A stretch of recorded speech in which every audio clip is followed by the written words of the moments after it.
We have news that former WWE Diva Search winner Ashley Massaro passed away yesterday at the age of 39. Someone called the cops from her phone around 5:30 in the morning yesterday.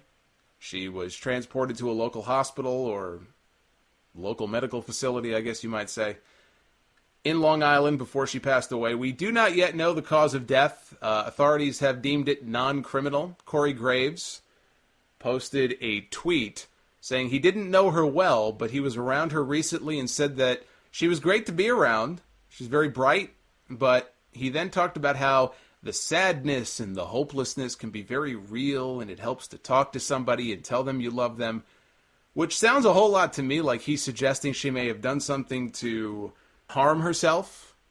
Other wrestlers and friends of hers have posted similar cryptic tweets that sort of allude to the fact that it may have been a suicide. Michelle McCool, Velvet Sky, Marty Jannetty too, but I mean, it's fucking Marty Jannetty, probably not the best example to give. Whatever it was, and we may never find out, the cops have already said that because it was deemed a non-criminal death, they're under no obligation to report the circumstances of that death. I guess in situations like this, they normally don't. And so we may never know for sure, but it doesn't make it any less sad. This woman was 39 years old. 39. I'm not too far off from that. 39 years old. And she is gone. She won the second Diva Search, went on to have a career that lasted a few years in WWE. She was sort of the punk rocker, had the tomboy look, posed for Playboy. She was pretty popular there for a while. She was there at a time when you had women like Trish Stratus and Lita, Mickie James, Candice Michelle, Jillian Hall was somebody else who was on the roster at the time. In fact, she was involved in the program with Trish and Mickie, heading into WrestleMania 22, until she suffered a broken leg, being eliminated from a battle royal on Raw.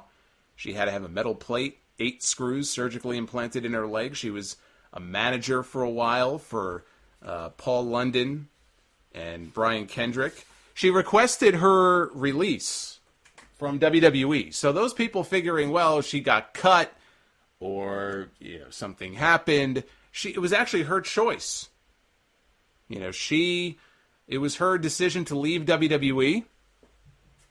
Grabbing my drink here. Almost dropped it on the floor. Holy shit. That would have been bad. Glass all over the place. For all you know, I'm not wearing any pants. I mean, you don't know. I could be wearing pants. I could not be wearing pants. Anyway, I shouldn't be saying that during this story. This is a sad story here. But she did. It was her decision to leave WWE in 2008. She had to take care of her daughter. Her daughter's name is Alexa. She was sick at the time. I don't know what was wrong with her daughter, and I don't think she ever said publicly, so really I guess it's none of our business. But at the time, the story was that her daughter was sick and that she had to leave the company. She had to focus her efforts on what mattered most. And I think her daughter at the time would have been 8 years old at that time. Now, since then, she's made very few in-ring appearances. She hasn't wrestled a lot at all. I think she wrestled an indie match 2 years ago, but otherwise she still, she made convention appearances. She was actually scheduled to be at StarCast in Las Vegas next week. Now, here's where things get a little deep. 3 years ago, she signed on to that giant concussion lawsuit against WWE. And in doing so, she shared a story publicly for the first time to illustrate negligence on WWE's part. She told a story about being sexually assaulted at a military base in Kuwait on a trip that WWE sent her on to the Middle East. This was in 2006, along with Maria Kanellis, Ron Simmons, and Jimmy Hart. And by the way, to the folks in the chat mentioning Shelly Martinez by name, I saw that same report that you did about Shelly Martinez, posted something about it being a suicide. Shelly Martinez has come out since then and said that Facebook account that posted that is a fake. That is not her. So it may well have been a suicide. Nobody knows. But if that's your source of information, that was a fake. So do not believe that. But anyway, she told the story years ago about being at this military base in Kuwait. It was just 4 people that went. It was her, Maria, Ron Simmons, and Jimmy Hart. And when she came back from that trip, she met with the WWE physician at the time, Dr. Rios. He then reported the incident to WWE management, who then met with Ashley. They apologized. This is all according to her. They apologized. And according to her, they said, look, probably wouldn't be a good idea to report this to the authorities. And so she never did. Now, I went back and I found the page on WWE.com. It is still live. If you Google search for it, you can find it. I found the page on WWE.com where they announced the trip. And the headline is, WWE ships 4 to Kuwait. And in the article, which is actually really sad to read after the fact, knowing now what happened to her, and especially after you hear the story about what happened to her in Kuwait, this was the quote from the article on WWE.com that ran before she went over to the Middle East. She said, anything can happen over in the Middle East, but my company takes care of me, and I trust them. I have full faith that I will come back exactly the way I left, if not a little bit better in the heart. That is really depressing to read in hindsight. 2 months ago, she posted, and by the way, before I even move on, because I don't think WWE should necessarily get off so easily here, of all the 50 plus people that, kind of signed on to that concussion lawsuit, and I know there was a lot said about the lawyer who filed the suit and it got thrown out, and there were a lot of wrestlers that came off as them being very opportunistic. Oh, they claim that they have brain damage and they have neurological issues, and who do you believe and who do you not believe? I don't have any reason to not believe her. I mean, again, who's to say who's right and who's wrong? WWE denies this, but she signed on to that lawsuit because she claimed that she suffered numerous concussions during her 3 or 4 years working for WWE, including one concussion where she was knocked out cold for a good 5 minutes and was told by WWE at the time, shake it off. That's what she claims. Shake it off. As a result, in the lawsuit, she claimed that she suffered from depression and other issues. And with all the rumors going around about what happened here, that it might be a suicide, she may have taken her own life, she may have been... I mean, look, it's conjecture, but just look at the tweets that have been posted by some of her colleagues and some of her friends. If you sense something, say something, be mindful of the things you say to people. The implication there is that this is a woman who suffered from depression. Now, was it because of the concussions that she suffered in WWE? Who's to say? She certainly claimed that in the lawsuit, and now she's no longer with us. 2 months ago, she posted a tweet about training with the NYWC Wrestling School, New York Wrestling Connection in Long Island, where she lives. According to PW Insider, she was looking to get more involved in the indie scene. She felt she never really had time to be trained properly since she was rushed onto TV so quickly, which, kind of happens when you win a contest where the company has to pay you $250,000. They're a lot less patient. They want to get a return on that investment. So she wanted to learn the right way. She wanted to go back to, basically, go back to the beginning and learn all over again. Her final tweet was posted less than 12 hours before she passed away. She posted a photo of all the fan mail she had just answered, 300 pieces of fan mail, supposedly. She was getting ready to mail it out. She took a picture of all the letters. And you know what? Showing love for the fans, it's one hell of a final message. Is this who I think it is? Kevin Castle. Holy shit, it is Kevin Castle. Don Tony and Kevin. I was a little worried because he's been trying to get in for a while now, and we have so many freaking people calling in.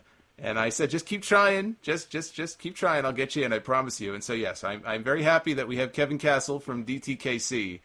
I talked about Ashley, a little bit earlier, and that's a sad story. Yeah, of course. So I didn't know if you had any thoughts on that, or again, the paper. Sure. No, I definitely do. We quite honestly, probably, not to be hypocritical, because me and DT were probably a little bit hard on her over the years. A couple of stories we took her to task on over the years. And I said that in my Twitter. I never, neither one of us want to come off as like hypocritical. Oh my God. I mean, we feel bad, but it's not that we were enemies nor friends with the girl. We didn't really know her. I know people who know her being a New York concert guy. I know a lot of people who know her because she's a big heavy metal fan, or was. So I know she had frequented a bunch of shows and been friends with some promoters that I know around the Long Island area and in New York. And in a roundabout way, know a lot of people, especially if they're into the heavy metal and hard rock community, much like the wrestling community. In a roundabout way, you kind of know everybody. And I only heard good things about her and stuff. There was a couple of things we took her to task over the years with things that she said that we would kind of called her out on, but nothing personal or anything like that. And that was a long time ago. But, 30, my whole thing, forget all that stuff. 39 years old is way too young to leave this planet. And I don't know, I haven't seen the latest. Maybe you can enlighten me if something came out about how she passed away. I don't have any of that information as I'm speaking to you. But I feel terrible. I know she has an 18-year-old daughter, that I know. And she's pretty well loved and beloved by a lot of people in the industry. I didn't ever hear really a bad thing said about her. She wasn't here that long, but for 3 years, she made a pretty good impact for that 3-year run she had in WWE. Yeah, people don't really talk about her because she wasn't exactly, she wasn't known as a great worker or a great wrestler. But you got to remember, she won a contest. She got a $250,000 contract. They brought her in, not unlike what they did with Maven, on Tough Enough. And they brought him in. She had a certain look. She was very popular for a while, and she got a Playboy cover. And I always say, I actually give credit to people like her and Candice Michelle. Because at first, Candice Michelle, I didn't think much of her, but she actually made an effort over time to improve, and she got better. And I know Ashley had a big setback. She had that injury where she broke her leg and had a metal rod put in, and then I think the screws got loose, and she had to go back and have surgery. So she had a rough go at it. But for the time that she was there, and it really was only about a 3 or 4 year period, it wasn't that long. She was popular. She was over. And when her daughter got sick, she said that I'm gonna leave wrestling and tend to what I think is more important, which I think frankly is a respectable thing. No, it is, and like I said, you separate. We all have our fun and games, and a lot of our shows tongue in cheek, and we'll take little digs at people. Talking about DTKC, Wrestling Soup, all the guys we're affiliated with, we have our fun and everything. But of course, we value human life, and these are real life people. We have nothing but respect for the people. We might not like the characters. I say the same thing about Roman Reigns, Joe Inoue. You kind of admire a lot of ways. The lifestyle is not easy. Whether you have a 3-year run or a 30-year run, it's pursuing your dreams and making it happen, and it's something to respect. And the same thing, she might have won a contest, and some people might be rubbed the wrong way by that and not consider her in the category of the Mickey James and the real wrestlers, But she did the best she could. She wasn't that bad, and she made an impact. She has her fan base. She's got a lot of people on Twitter mourning her loss. Wrestling fans, it's very tribal. When someone passes away in the community or something, I believe it is like real tears that people shed. I believe it's real feelings. I'm not one of those cynical people who says, oh yeah, now everybody's supporting. You can joke around about stuff like that, but when someone passes away, all bets are off. And I think that you got to respect the human being. They have a family. They're just like us. They're in that profession, but they're real people, and it's a real loss for a lot of people. I feel very bad for the family and people who lost. 39 years old, my God, a whole lifetime ahead of you, and that's a real shame. Yeah, no, absolutely.